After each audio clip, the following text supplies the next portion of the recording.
Welcome to Cheltenham and Cotswold Advanced Motorcyclist Group's Slow Riding Day.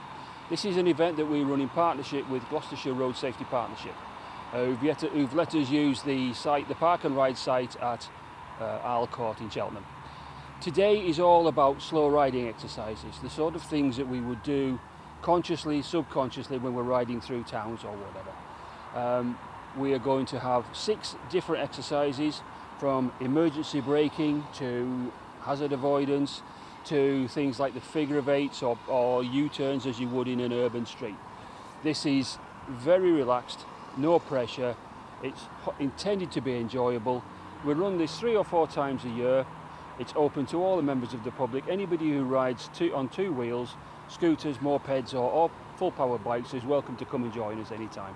You'll find details of this event or the events that we run on our website. So keep an eye on things.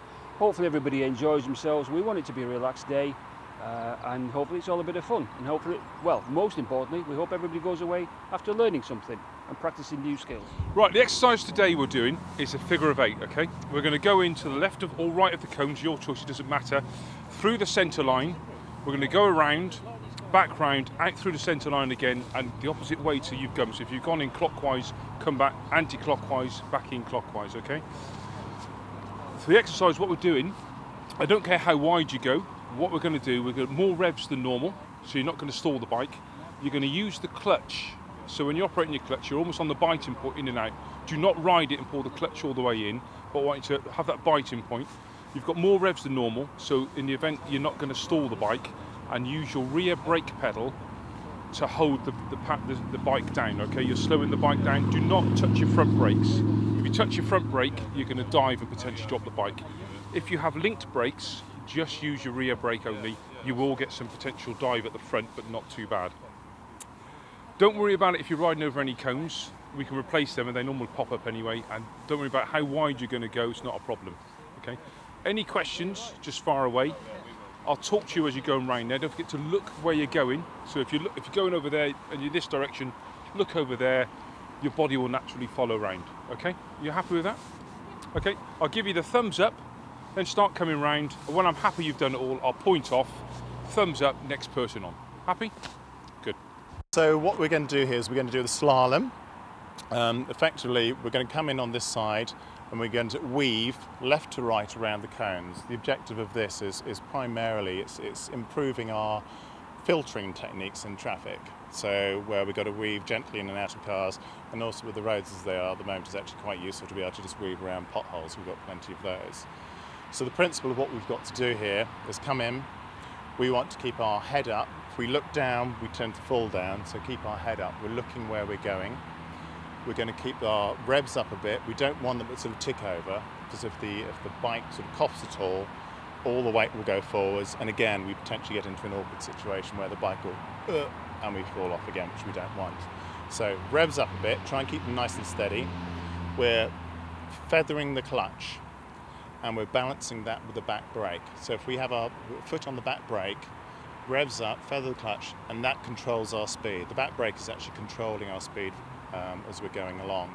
By doing that, it actually helps the bike stand up. It keeps the balance much more even.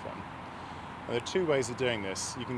What I suggest you do initially is we try to accentuate the moves. Obviously, we're trying to miss the cone.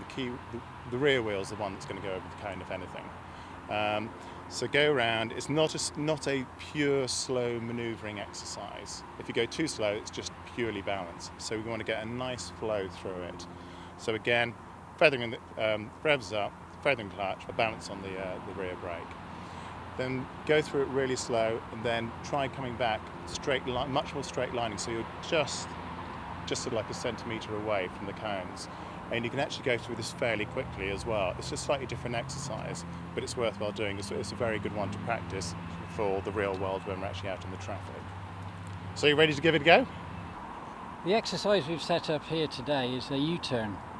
To get motorcyclists who maybe have made a wrong turn, there's no means of making a simple rearrangement on the route. It's to do a feet-up U-turn in a single carriageway.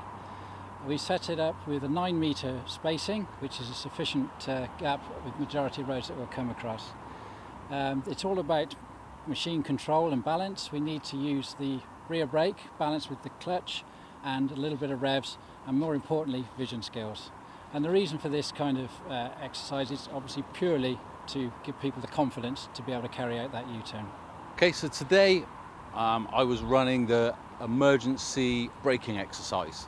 And whilst we put a lot of emphasis on anticipating and avoiding the need for emergency braking, we need to make sure that if you need to brake in an emergency, we know how to do it, and each rider understands how hard they can brake on their own machine in each particular machine, because they're very different.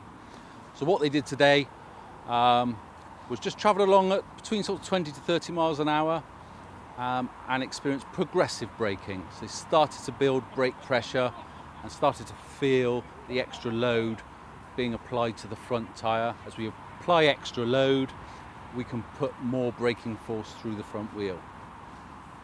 And what we've seen is riders progress from maybe just not operating their brakes correctly to actually being able to brake extremely efficiently and in a very short distance, which can only benefit them when they're out on the road. The purpose of this exercise is to practice slow control as you approach a give way sign. We've got it marked out in this car park.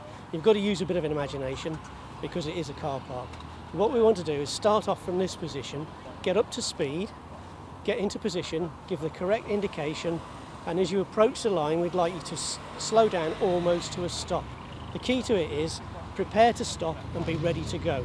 As you get to the junction and you stop and you can see it's clear, what we'd like to do is then execute the manoeuvre either to the left or to the right. So what we're doing is we're taking information in, we're using it and we're giving it. TOGA is the acronym. And that then gives everybody that may be following you the opportunity to work out what you're going to do next. So today we're going to run a hazard awareness exercise.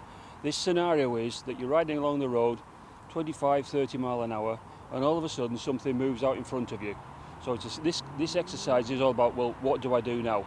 Do I go to the left of the hazard? Do I go to the right of the hazard? So what we want people to do is to approach a set of cones around about 30 mile an hour. Either I or one of my colleagues will tell you to go left or to go right, but at the very last minute. So you're going to be looking at me and thinking, what do I do now? Exactly as you would if a car pulled out or somebody stepped off a pavement right in front of you, last minute, and you're thinking, what am I going to do? Okay? So we're going to use no front brake at all. We're going to do everything on the back brake because that helps you turn left or turn right easier because the bike doesn't want to sit up or come to a stop. We don't want anybody falling off. So that's what we're going to do. 20, 30 mile an hour, back brake, counter steer to get you tipped into a corner and avoid a hazard. Simple. That's what we're going to do. From the event, the benefits are that it's not just open to members, that you invite others from outside the group so they can come along and not just learn some new skills, but actually experience and meet the members and observers from your group.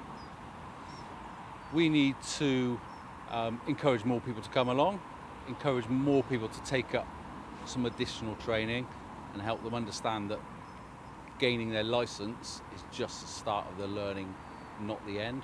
So we need to look at ways of attracting more people by having a wider range of training methods or schemes, if you like.